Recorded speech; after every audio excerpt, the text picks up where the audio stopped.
গাজায় গেল বছরের অক্টোবরে যুদ্ধবিরতি কার্যকর হয়, তবে রয়ে গেছে ধ্বংসস্তূপের চিহ্ন। দীর্ঘ 2 বছরের যুদ্ধে ইসরায়েলের বিরুদ্ধে আরব দেশগুলো শুধু মানবিক সহায়তা, বিবৃতি এবং উদ্বেগের মধ্যে সীমাবদ্ধ ছিল। তবে এবার গাজায় ইসরায়েলি আগ্রাসন নিয়ে উঠে এসেছে চাঞ্চল্য এক তথ্য।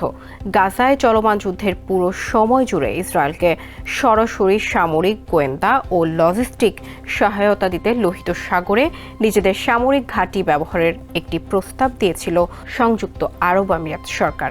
ফাঁস হওয়া একটি গোপন নথিতে এ তথ্য উঠে এসেছে। এমিরেট লিক্স নামের একটি অনুসন্ধানী প্ল্যাটফর্ম এই নথি প্রকাশ করেছে। ওই নথিতে ইসরায়েলে ফিলিস্তিনের স্বাধীনতাকামী গোষ্ঠীর হামলাকে সন্ত্রাসী হামলা হিসেবে উল্লেখ করে আরব আমিরাত। আর এই হামলার পর ইসরায়েলকে বন্ধুপ্রতিম রাষ্ট্র উল্লেখ করে দেশটিকে সহযোগিতার জন্য দক্ষিণ লোহিত সাগরে থাকা আরব আমিরাতের সামরিক ঘাঁটিকে ব্যবহারের অনুমতি দেওয়া হয়। এছাড়া ইয়েমেনের পশ্চিম উপকূলে থাকা আল মুখা, ইরিত্রিয়ার মাসুওয়া ও আসার এবং সোমালিয়ায় অবস্থিত ঘাঁটিগুলো থেকে ইসরায়েলকে সহায়তা করা হয়।